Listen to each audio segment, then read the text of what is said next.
Mr. Vice President, Mr. Speaker,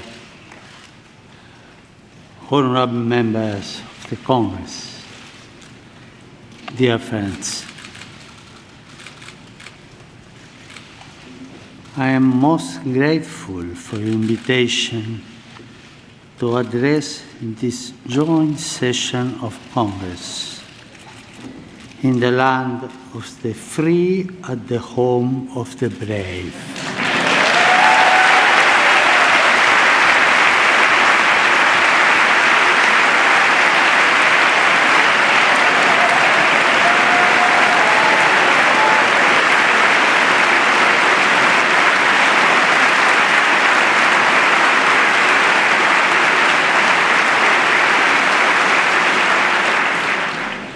I would like to think that the reason for this is that I too am a son of this great continent from which we have all received so much and toward which we share a common responsibility. Each son or daughter of a given country has a mission, a personal and social responsibility. Your own responsibility as members of Congress is to enable this country by your legislative activity to grow as a nation. You are the face of its people. They are representatives. You are called to defend and preserve the dignity of your fellow citizens in the tireless and demanding pursuit of the common good. For this is the chief aim of all politics. A political society endures when it seeks as a vocation to satisfy common needs by stimulating the growth of all its members, especially those in situations of greater vulnerability or risk. Legislative activity is always based on the care for the people. To this, you have been invited, called, and convened by those who elect you. Yours is a work which makes me reflect in two ways on the figure of Moses. On the one hand, the patriarch and lawgiver of the people of Israel symbolizes the need of people to keep alive their sense of unity by means of just legislation. On the other, the figure of Moses leads us directly to God and thus to the transcendent dignity of the human being.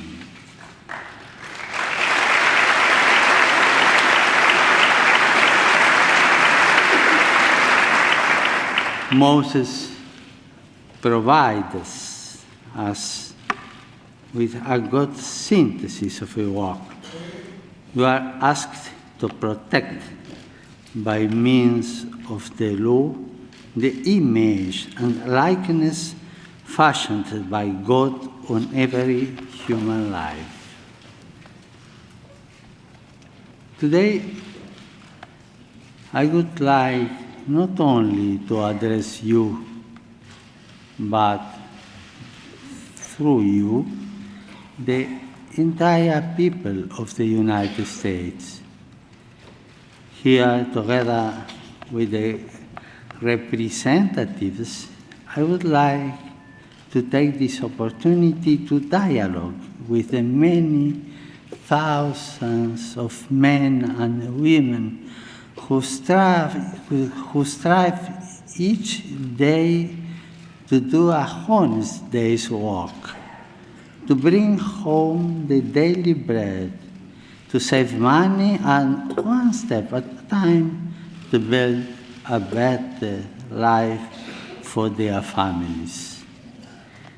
These are men and women who are not concerned simply with paying their taxes, but in their own quiet way sustain the life of society. They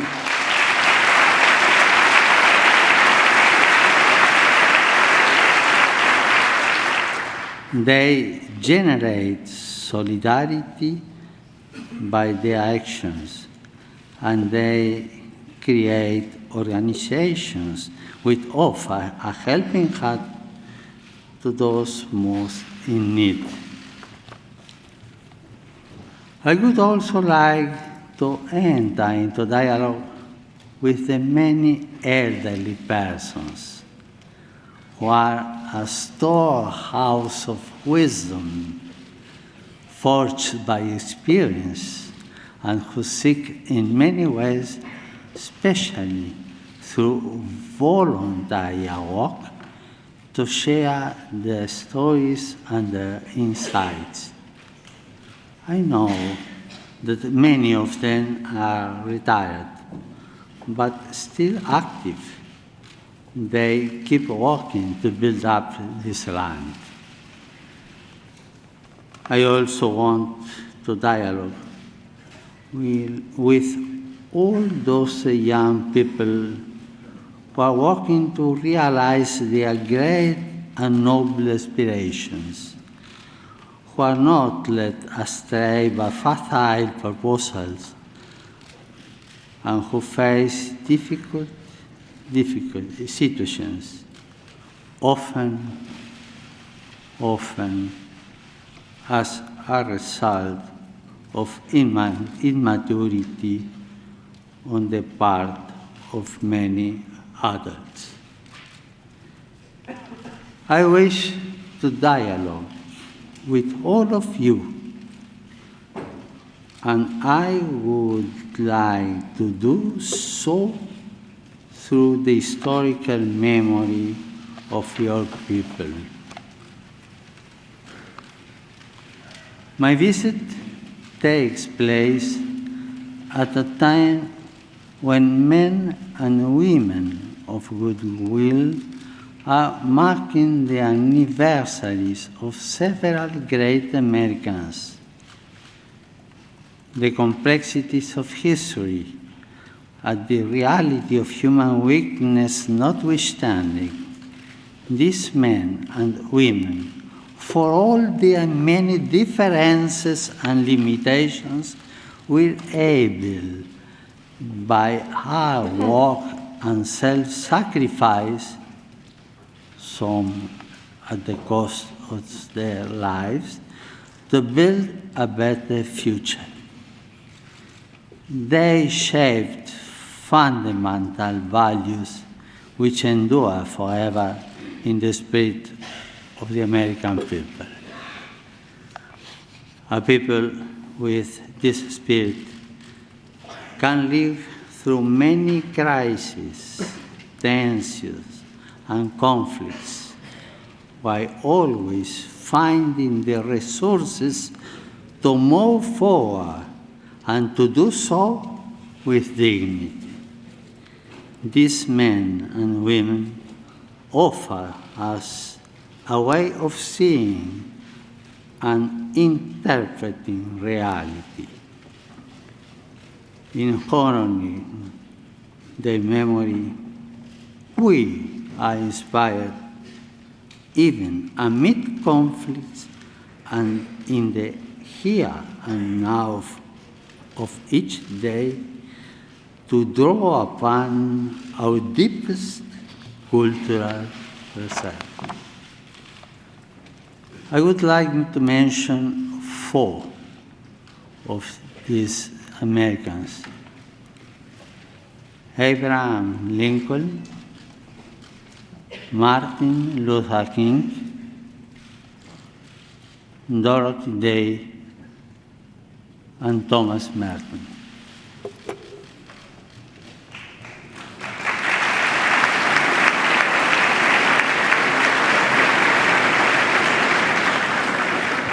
This year marks the 150th anniversary of the assassination of President Abraham Lincoln, the guardian of liberty, who labored tirelessly that this nation under God might have a new birth of freedom.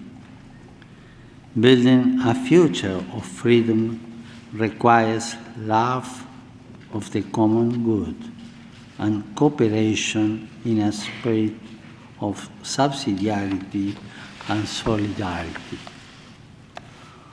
All of us are quite aware of and deeply worried by the disturbing social and political situation of the world today.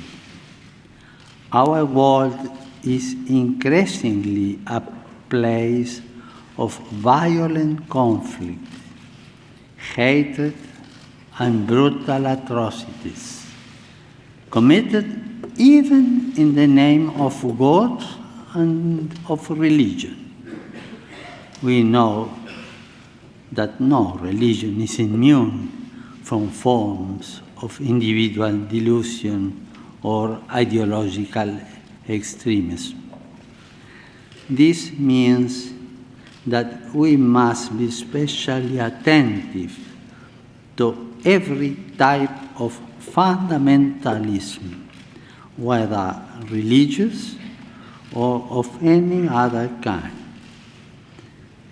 A delicate balance is required to combat violence perpetrated in the name of a religion, an ideology, or an economic system, while also safeguarding religious freedom, intellectual freedom, and individual freedoms.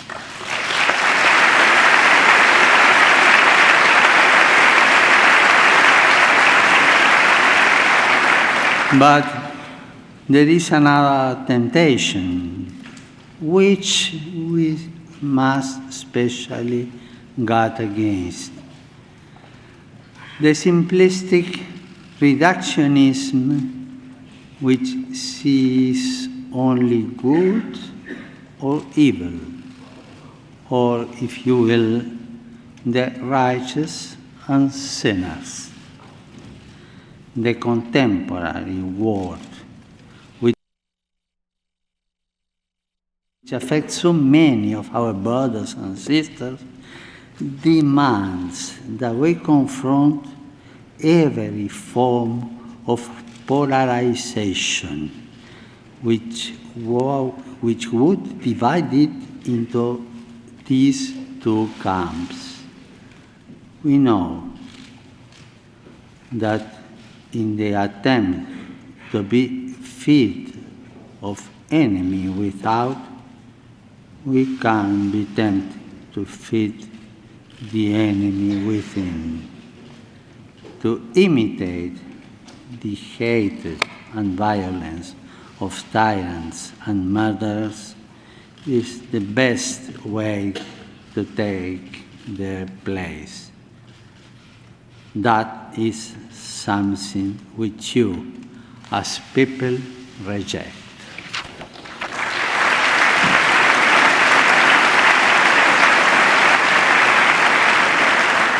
Our response must instead be one of hope and healing, of peace and justice. We are asked to summon the courage and the intelligence to resolve today's many geopolitical and economic crises. Even in the developed world, the effects of unjust structures and actions are all too apparent. Our efforts must aim at restoring hope, righting wrongs, maintaining commitments, and thus promoting the well-being of individuals and of peoples. We must move forward together as one in a renewed spirit of fraternity and solidarity, cooperating generously for the common good.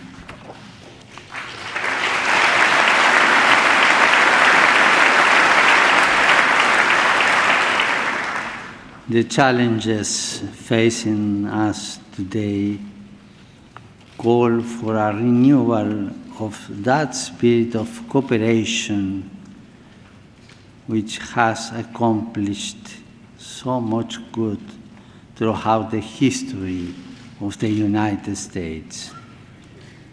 The complexity, the gravity, and the urgency of these challenges demand that we pool our resources and talents and resolve to support one another with respect for our differences and our convictions of conscience.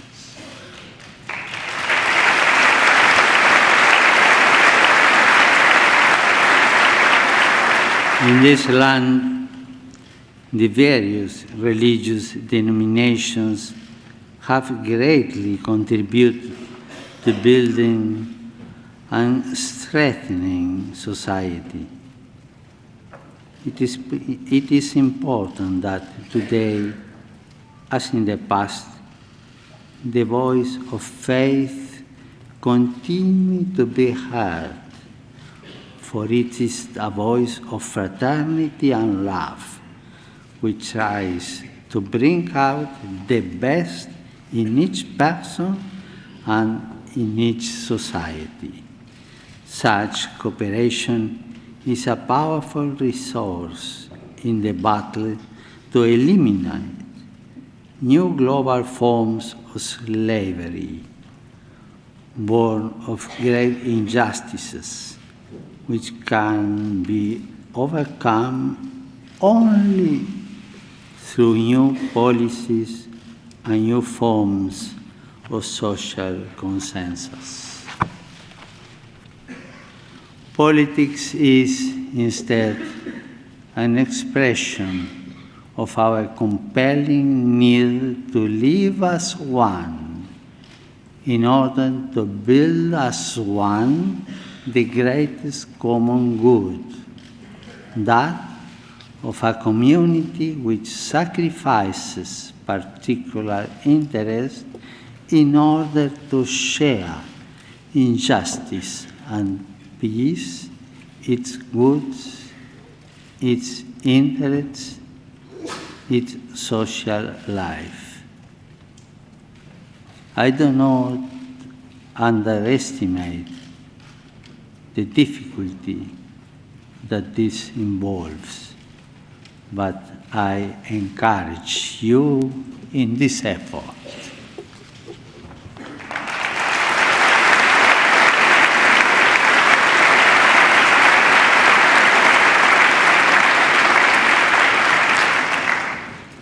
Here too, I think of the march which Martin Luther King led from Selma to Montgomery 50 years ago as part of the campaign to fulfill his dream of full civil and political rights for African Americans.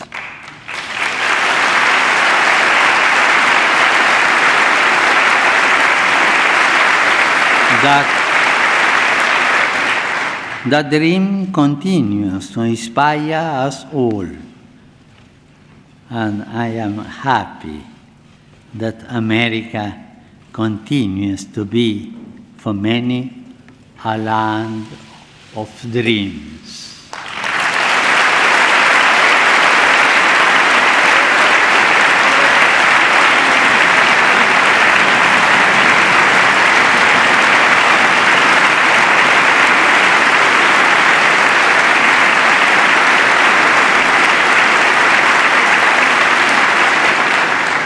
Dreams which lead to action, to participation, to commitment.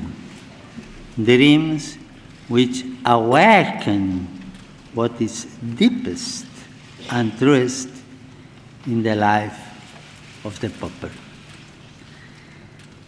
In recent centuries, millions of people came to this land to pursue the dream of building a future in freedom. We, the people of this continent, are not fearful of foreigners, because most of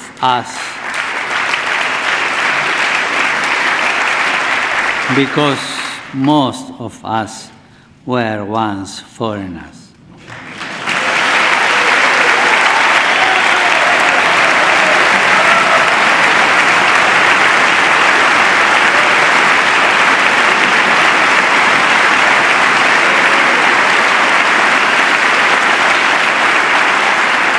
I say this to you as the son of immigrants, knowing that so many of you are also descendants from immigrants.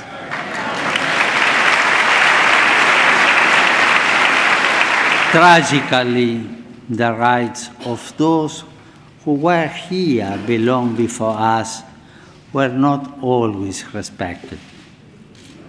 For those peoples and their nations, from the heart of American democracy, I wish to reaffirm my highest esteem and appreciation.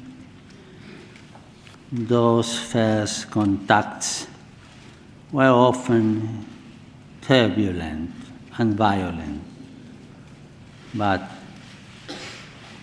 we know that it's very difficult to judge the past by the criteria of the present.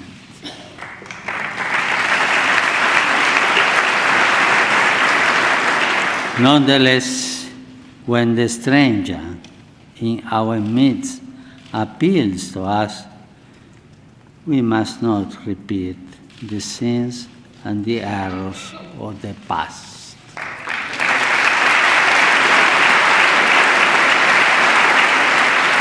We must resolve now to live as nobly and as justly as possible, as we educate new generations not to turn their back on our neighbors and everything around us. Building a nation calls us to recognize that we must constantly relate to others, rejecting a mindset of hostility in order to adopt one of reciprocal subsidiarity in a constant effort to do our best. I'm confident that we can do this. Our world is facing a refugee crisis of a magnitude known since the Second World War. This presents us with great challenges and many hard decisions. On this continent, too, thousands of persons are led to travel north in search of a better life for themselves and for their loved ones, in search of greater opportunity. It is not what we want for our own children.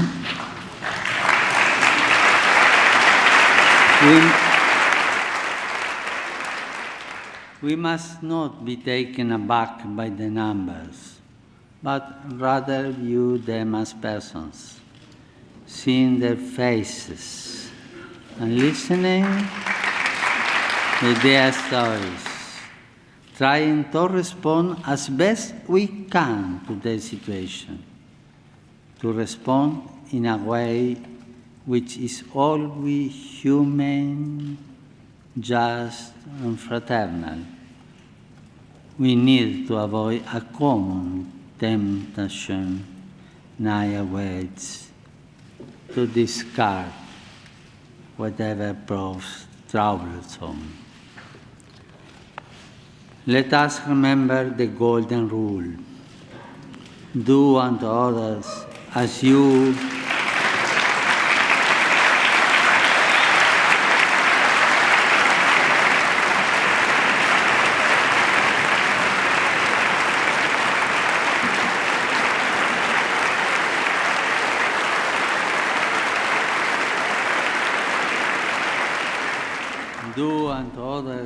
as you will have them do unto you. This rule points us in a clear direction. Let us treat others with the same passion and compassion with which we want to be treated. Let us seek for others the same possibilities which we seek for ourselves. Let us help others to grow as we would like to be helped ourselves. In a word, if we want security, let us give security. If we want life, let us give life. If we want opportunities, let us provide these opportunities. The yardstick we use for others will be the yardstick which time uses for us.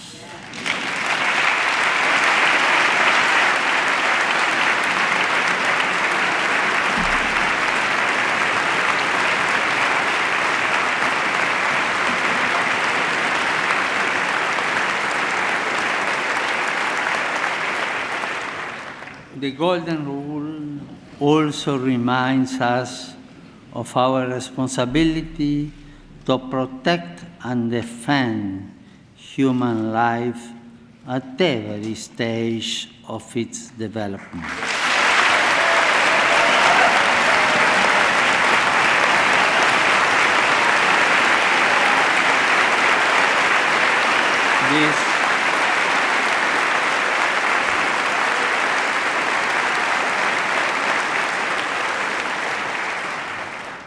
This conviction has led me from the beginning of my ministry to advocate at different levels the global abolition of the death penalty.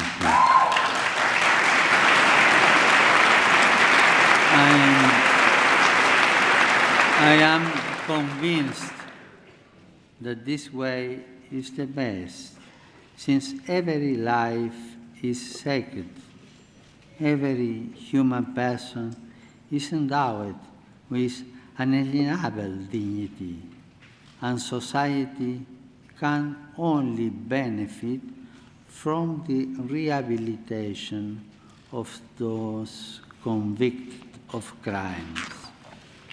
Recently, my brother bishops here in the United States renewed the call for the abolition of the death penalty. Not only do I support them, but I also offer encouragement to all those who are convinced that a just and necessary punishment must never exclude the dimension of hope and the goal of rehabilitation.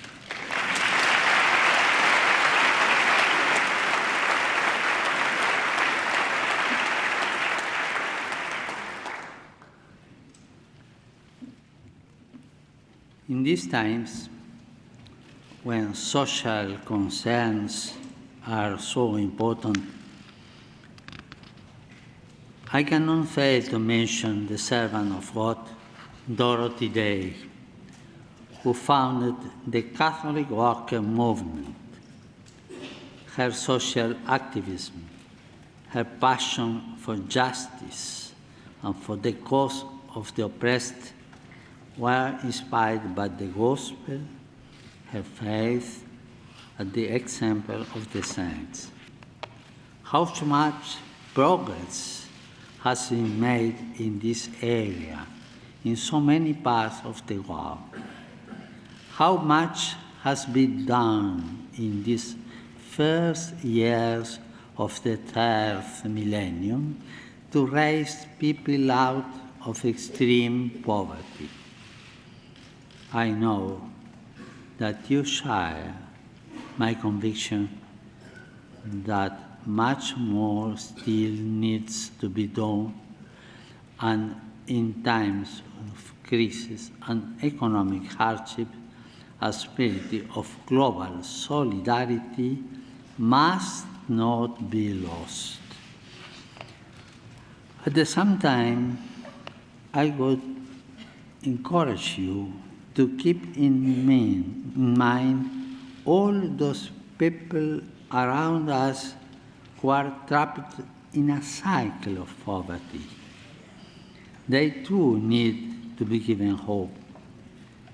The fight against poverty and hunger must be fought constantly and on many fronts, especially in its cause. I know that many Americans today, as in the past, are working to deal with this problem. It goes without saying that part of this great effort is the creation and distribution of wealth. The right use of natural resources, the proper application of technology, and the harnessing of the spirit of enterprise are essential elements of an economy which seeks to be modern, inclusive, and sustainable.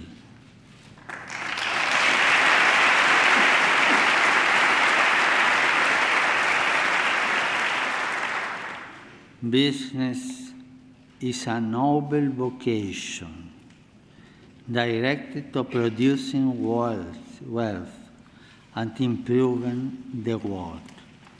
It can be a fruitful source of prosperity from the area in which it operates, especially if it sees the creation of jobs as an essential part of its service to the common good.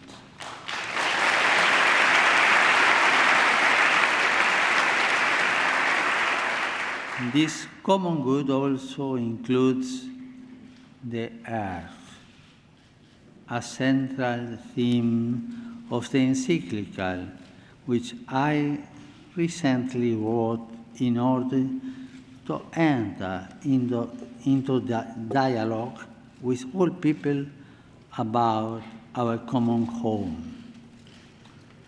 We need a conversation which includes everyone, since the environmental challenge we are undergoing and its human roots concern and affect us all.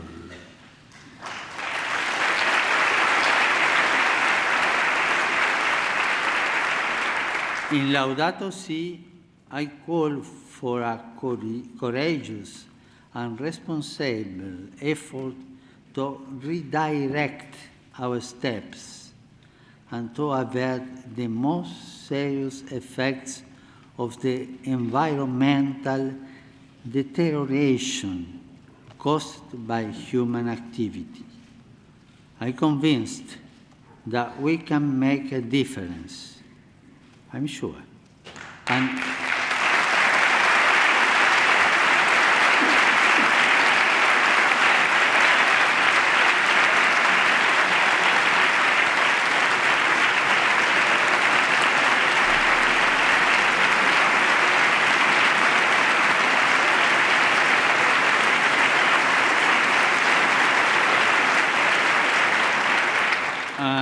I have no doubt that the United States and this Congress have an important role to play. Now is the time for courageous action and strategies aimed at implementing a culture of care and an integrated approach to combating poverty, restoring dignity to the excluded, and at the same time, protecting nature.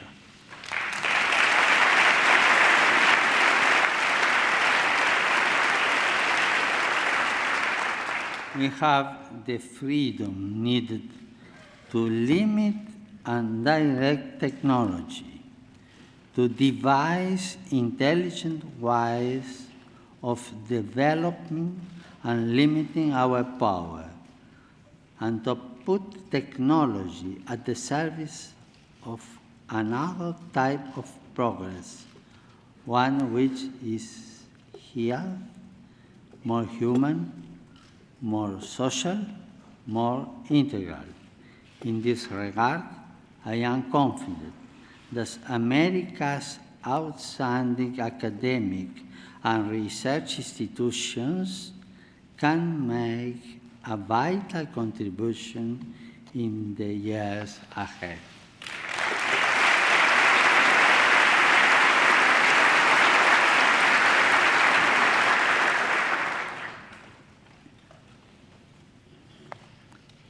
A century ago, at the beginning of the Great War, which Pope Benedict XV termed a pointless slaughter, another notable American was born, the Cistercian monk Thomas Merton.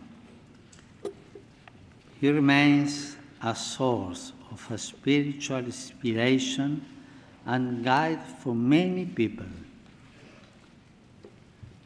In his autobiography, Merton wrote, "I came into the world free by nature, in the image of God. I was, nevertheless, the prisoner of my own violence, my own selfishness, in the image of the world into which I was born. That world was the picture of hell, full of men like myself, loving God and yet hating Him, born to love Him, living instead in fear of hopeless self-contradictory hungers." Merton was, above all, a man of prayer, a thinker who challenged the certitudes of this time and open new horizons for souls and for the Church. He was also a man of dialogue, a promoter of peace between peoples and religions. From this perspective of dialogue, I would like to recognize the efforts made in recent months to help overcome historic differences linked to painful episodes of the past. It is my duty to build bridges and to help all men and women in any way possible to do the same. When countries which have been at odds resume the path of the dialogue, a dialogue which may have been interrupted for the most legitimate of reasons, new opportunities open up for all.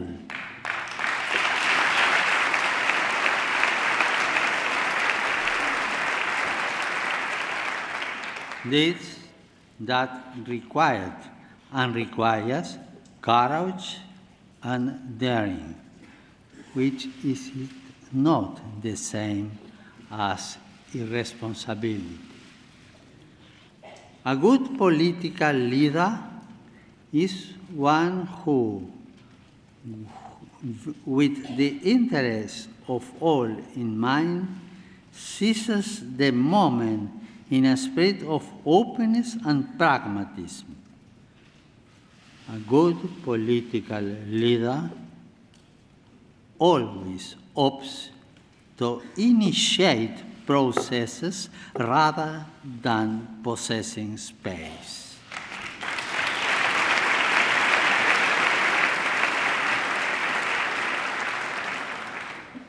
Being at the service of dialogue and peace also means being truly determined to minimize and in the long term to end the many armed conflicts throughout our world.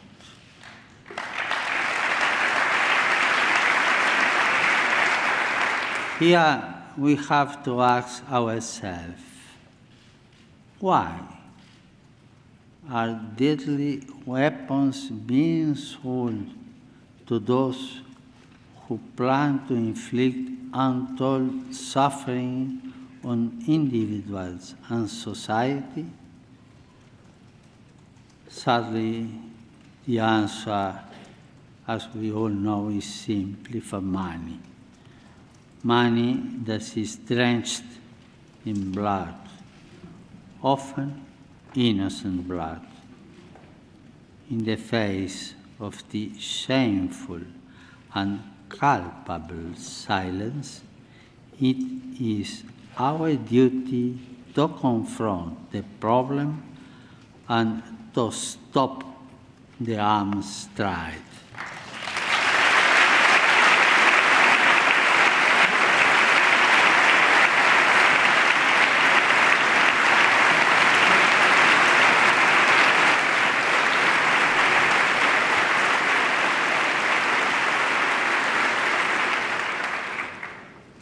Three sons and one daughter of this land, 4 individuals of 4 dreams. Lincoln, liberty. Martin Luther King, liberty in plurality and non-exclusion.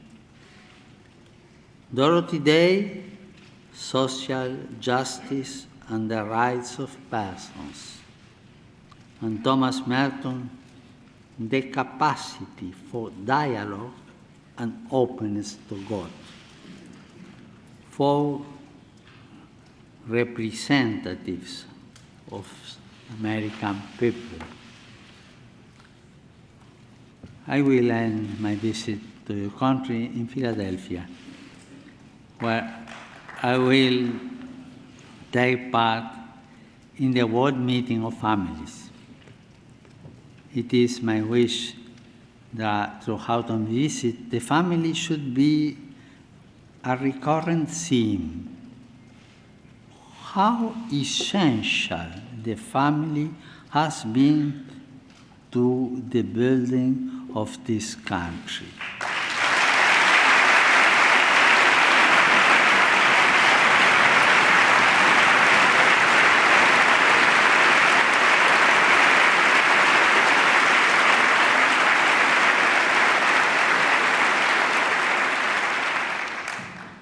And how worthy it remains for our support and encouragement.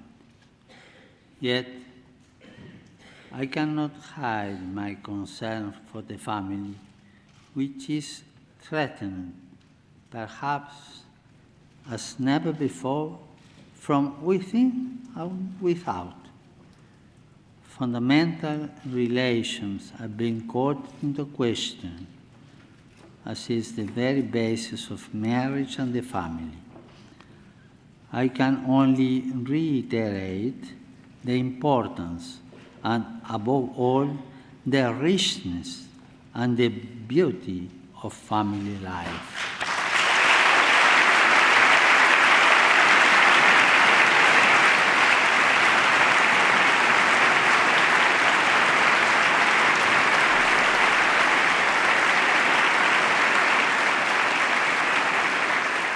In particular, I would like to call attention to those family members who are the most vulnerable, the young. For many of them, a future filled with countless possibilities beckons. Yet so many others seem disoriented and aimless, trapped in a hopeless maze of violence, abuse, and despair. Their problems are our problems.